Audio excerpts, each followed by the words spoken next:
Imagine being handed the biggest title in the Western world. Emperor of Rome. The job that once meant legions, laws, and the fate of continents.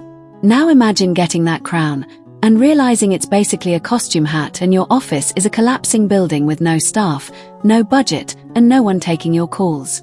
Because today's story is not about Rome falling in some final blaze of glory. It's more like Rome looked around, shrugged, and quietly turned the lights off.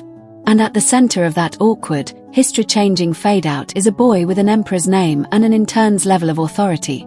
Romulus Augustulus. Welcome to Royal Idiots, the podcast where we explore the most powerful bad decisions in history. I'm your host, Nina, and today we're looking at the life of Romulus Augustulus, the last Western Roman emperor. Yes, the last one. The final. The end of the line. And somehow also, kind of a footnote.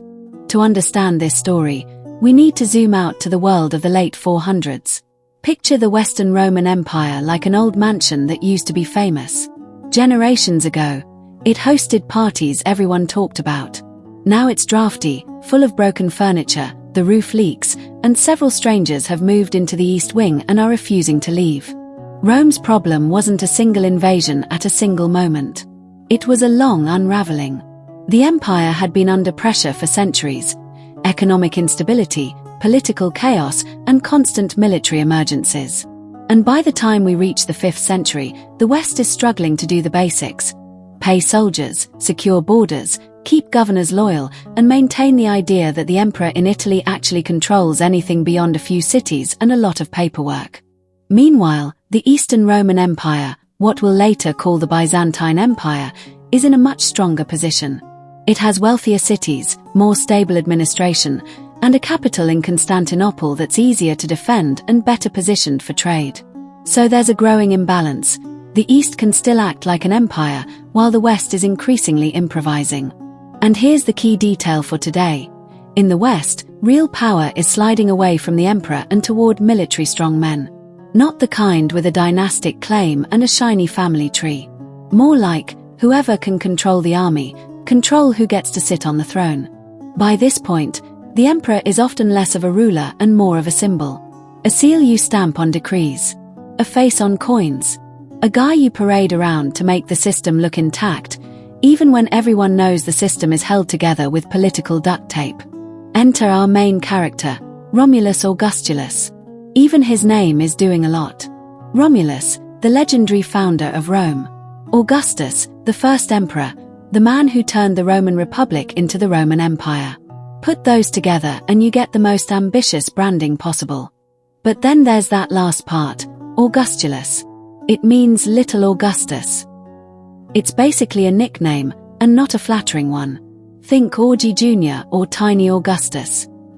Historians aren't totally sure who started using it, but it stuck, and it tells you a lot about how seriously the world took this emperor. Romulus was very young when he became emperor, likely a teenager, maybe even younger. And that's important, because the story isn't really about his personal ambitions. It's about how he got used by an adult with power. That adult was his father, Orestes. Orestes wasn't some random courtier. He was a high-ranking military and political figure who understood how the late Western Empire worked. And the late Western Empire worked like this. If you were a general with enough troops, you could make an emperor appear. So, how did Romulus rise to power? Not through conquest. Not through a slow climb of brilliance and reform.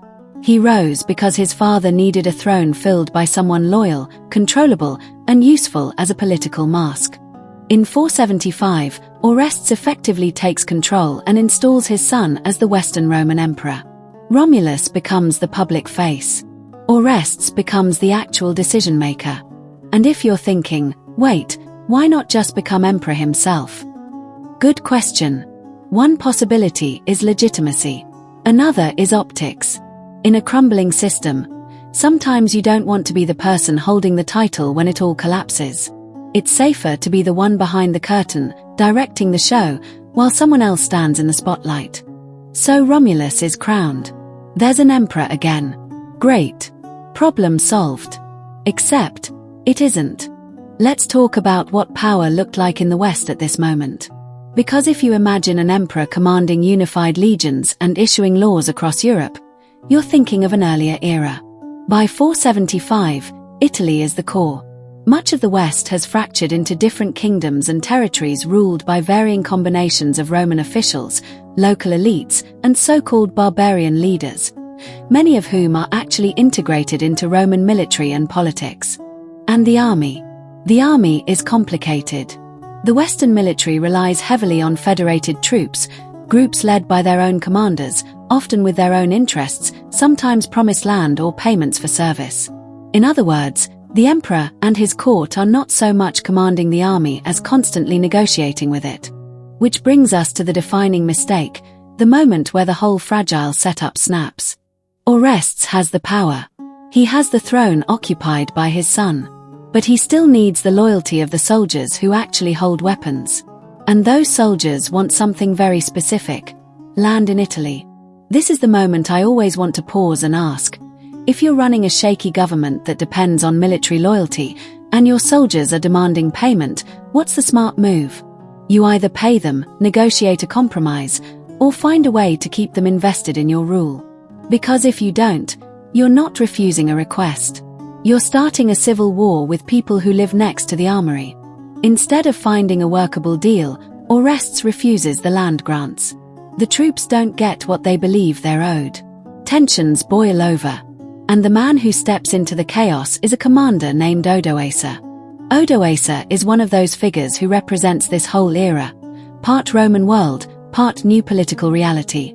He leads a coalition of troops, many of them Germanic soldiers in the Roman military structure, and he becomes the rallying point for rebellion. So now the West is in the most late Roman situation imaginable. The emperor is a teenager, the real power is his father, the army is furious, and a military leader is marching with the clear message that he's done negotiating. Odoacer revolts. Orestes tries to respond by force. It doesn't go well. And this is where the whole story turns from tragic to almost absurd. Because the climax of the Western Roman Empire is not a long heroic siege or a final epic battlefield speech. It's basically, Odoacer wins quickly, Orestes is captured and executed, and Romulus Augustulus is removed from the throne. That's it. That's the big finale. In 476 AD, one of the most famous dates in Western history, Romulus is deposed. And traditionally, this marks the end of the Western Roman Empire. Now, here's the part that really drives home how strange this moment is.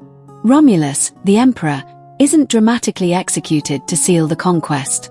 He isn't paraded through the streets in chains. He's spared. He's sent away, pensioned off, removed from the center of power like an employee whose position has been eliminated. Imagine being the last emperor of Rome and your ending is basically early retirement. And what does Odoacer do? This is crucial.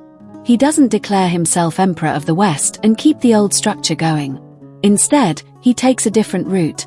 He rules Italy as king. There's also a diplomatic gesture that tells you everything about where legitimacy now lives. The imperial regalia, the symbols of Western emperorship, are sent to the Eastern emperor in Constantinople. It's like saying, we don't need a separate Western emperor anymore. If there's an emperor, he's in the East. And with that, the Western imperial office effectively ends. Not with fireworks. With paperwork. So, what were the consequences of this bad decision? The refusal to satisfy the troops and the political gamble of using a puppet emperor while the ground is already shaking. First, the immediate consequence is straightforward. Orestes loses, and the regime he built collapses almost instantly. When power rests on military loyalty, and you mismanage the army's demands, you don't get a second chance. The loyalty you needed becomes the force that removes you. Second, in Italy, authority shifts into a new model. Odoacer's kingdom isn't the end of Roman life. Far from it. Many Roman institutions, administrators, and traditions continue. The Senate still exists. Roman law still influences governance. People still speak Latin. But the political center changes.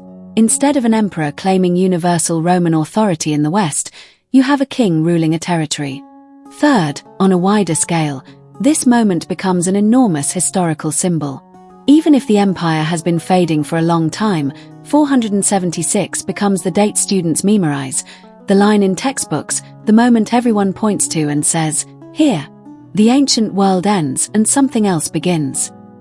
But here's the twist: if you lived through it, it might not have felt like the fall of Rome in the dramatic sense. For many people, daily life probably continued with new rulers and new arrangements. The world changed, yes, but it didn't necessarily announce itself with a trumpet blast. Which is why one of the best comedic angles here is also the most accurate. Rome didn't fall with a bang. It kind of just stopped. And Romulus Augustulus is the perfect mascot for that ending. Not because he masterminded it, but because his reign shows how hollow the title had become. The last emperor is remembered less for what he did and more for what happened around him. So what's his legacy? On one level, Romulus is a historical marker. His deposition is the neat label we use to define a messy reality. The Western Empire didn't vanish overnight, and Roman culture didn't evaporate. But the idea of a Western Roman emperor, an emperor in Italy commanding the West, ends here. On another level, his story highlights a huge educational theme: shifting power structures. Titles matter less than armies. Legitimacy moves from Rome to Constantinople, and political authority becomes more regional. This is part of the transition toward what we call medieval Europe, with kingdoms replacing the old imperial framework in the West. And finally, his story is a reminder that history isn't always driven by one villain or one hero. Sometimes it's driven by systems weakening for decades, until one seemingly practical decision, like refusing veteran land allocations, tips the whole structure over. Okay, it's time for the royal idiot verdict. So how should we judge Romulus Augustulus? Here's the thing, as far as we can tell, he didn't get to make the defining decisions. He's the face on the coin, not the hand on the steering wheel. If anything, the royal idiot energy is concentrated in the strategy of putting a child on the throne during a military crisis and assuming symbolism will substitute for stability.